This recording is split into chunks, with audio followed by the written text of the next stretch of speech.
Hey, my friends, how are we doing today? Sean here. I just want to give you a quick, about 10-minute video of mistakes that I see that first-time homebuyers make. So, if you know of somebody who is going to be a first-time homebuyer, I would just share this with them and let this be something that they think about throughout the process. This isn't a all-comprehensive list. These are just things that I am seeing regularly and want to share with you. The first thing is not knowing how much you can afford. Generally, if you are leasing or if you are getting ready to break out of the parents' nest and go out on your own, you might think this is what I can afford based upon my car payment or some school loans or other budgetary needs. Um, that can give you a ballpark, but it might not be exactly where you want to be. And that leads into the second one, and that is by skipping the pre-qualification process. A mortgage qualification with a qualified lender is huge. And let me explain a couple of things here. There is nothing worse than an agent taking a client out and showing them several homes in areas that they like with the number of bedrooms and bath that they want in a certain price point, say it's 250, that would just meet their needs, and then find out that they're not pre-qualified and have them go through the pre-qualification process and only find out then that they can only afford 225. That is going to be horrible for everyone involved. And what I mean by that is anything that the agent is going to show those clients now in that price range is not going to meet up to their expectations of the 250 that they were originally um, hoping for. So that's going to be just a really Debbie Downer. And not only of the time wasted, it's just very inefficient. But so a mortgage lender is huge in this process. Getting pre-qualified not only gives you a true knowledge of what you can afford, but most lenders are able to share with you any first-time home buying grants or programs in a certain area that you may qualify for. If you're a veteran, those are also options. One mistake that sometimes people make is they might have a glitch or a gray spot on their credit report that they feel I really can't or don't want to share this with my lender. That can be the farthest thing from the truth, because a lender and your agent only want to help you. They only want to do what's best for you. And so being forthcoming with that, we might be able to create a strategy or a plan, maybe if your credit score is a little lower, how to get it up a little higher. Because protecting that credit score means a lot. Moving it 20 points up or down can mean a whole lot as far as what interest rates you're qualified for. Some people think, oh, I'm going to get a home. I need to get I'm getting an older home, so maybe I want to get some new appliances.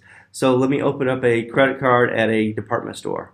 Anything that you do before you go to closing is going to hurt your credit, unless you're paying down a credit card bill or have more income. So anything that you're going to do to increase possible credit, even as little as applying for a department credit card during holiday season that says 50% off your first time purchase if you apply for this card, blah blah blah. Those things can affect your credit score and may knock you out of qualification on a home. So those are things to think about and talk about with the lender and your agent through that process. Another thing to think about is putting too little or too much down. How can I say both? Well, if you put too much down, and maybe it takes up all of your nest egg for your down payment, one thing to keep in consideration is that as you were leasing, your payment was going directly to the owner, and most of the time any repairs or emergencies were taken care of by the owner. So if you put down too much down and leave yourself cash poor, then when a emergency comes up, even if it's maybe just a hailstorm that insurance is going to cover, you're still going to have deductible to pay. So that could be one thing to keep in mind. Now, the other one is putting too little down. Some people think I only want to put the minimum down so I could have that extra for such a rainy day. But in the event that you can afford it, generally if you can hit the 20% mark, then you can knock off PMI, which is your mortgage insurance, which is generally right around 1% of your mortgage rate. So if you can knock that out, that would save you some money on your mortgage payment. One other thing to think about is being too picky. Now, what do I mean by that? Sometimes when people go for their first home, they are either comparing themselves to their friends or neighbors, or this is the house we want. Keeping in mind that this is your first home, it's probably a starter home. It's not going to be a home that you might raise your family in. It might be, but might not necessarily. Might not be in the area that you want, but it's a stepping stone, and so we need to keep that in mind.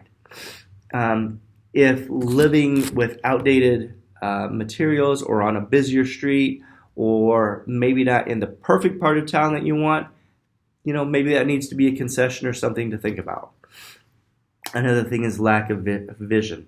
Just because you go into a home and it might be really older or outdated, you might not be able to think past of the hideous wallpaper or some really ugly shag carpet of what can I live with for a few months until I have the funds to redo the flooring or to redo this bathroom. Just keep in mind that there's always something that can be done to improve it. Caving in on the important things. If you really know that you're going to have, maybe your first child soon, and you really need that extra bedroom, don't cave in on a 2-bedroom when a 3-bedroom is what you really, really need or plan on, because then you're just going to feel that extra pressure. Don't feel caved in on a great deal on a condominium versus a house, which you really have your heart set on because you've been living in an apartment and you can't get over the neighbors and the walls above or below or to your right or left. You're still going to have the same thing probably in that condominium. So just keep those things in mind. Another thing sometimes people do is neglecting to get an inspection done.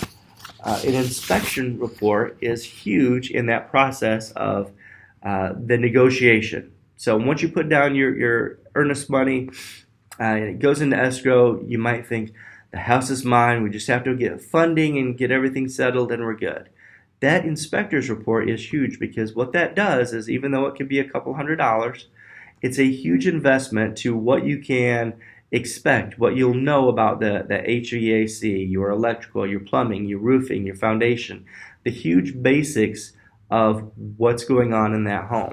And just like a doctor's report, you really want to know all the details, good, bad, and the ugly, to know what you can live with, what can be done in a year or two, or what could be a major issue now that could influence you on purchasing that home. Another thing people sometimes do is, believe it or not, they say, I don't need an agent, I can do this by myself, because the seller has an agent or somebody else. Unless you're skilled in law, because contracts are always constantly changing, real estate laws are usually constantly changing, you need to know that you have somebody to go to bat for you, not just on a legal standpoint, but on an emotional standpoint as well.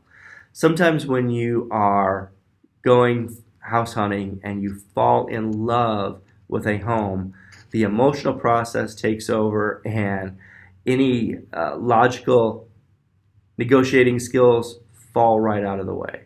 So it's always great to have that other person who's trusted, who is there for you to negotiate and do the best deal that they can throughout that process. And the bottom line is, any home buying process, nonetheless a first-time home buying process, can be intimidating, it can be overwhelming. And it does have its pitfalls sometimes. Sometimes you're aware of those, sometimes it's not. It's great why you have that agent and that other set of eyes here who has that experience and can share those with you. For many people, the purchase of your home is going to be your largest purchase you're ever going to make, and in some cases, the largest amount of debt you're ever going to be in as well. So I just want to encourage you, if you're looking at being a first-time home buyer, think about these things, talk with some friends, talk with some coworkers possibly who has bought a home recently, or better yet, ask for referrals from your friends who have purchased a home. Hey, did you like your agent? If so, can I get his or her name or number? Referrals are always the best method as far as anything. You know, how often do we go to a doctor, a restaurant, a mechanic based on a friend's referral versus playing spin the wheel on the phone book or on the computer, or hey, I like their picture. You know, referrals are huge, and I just want to encourage you to reach out to those. If you have any questions, shoot me a message or post it here.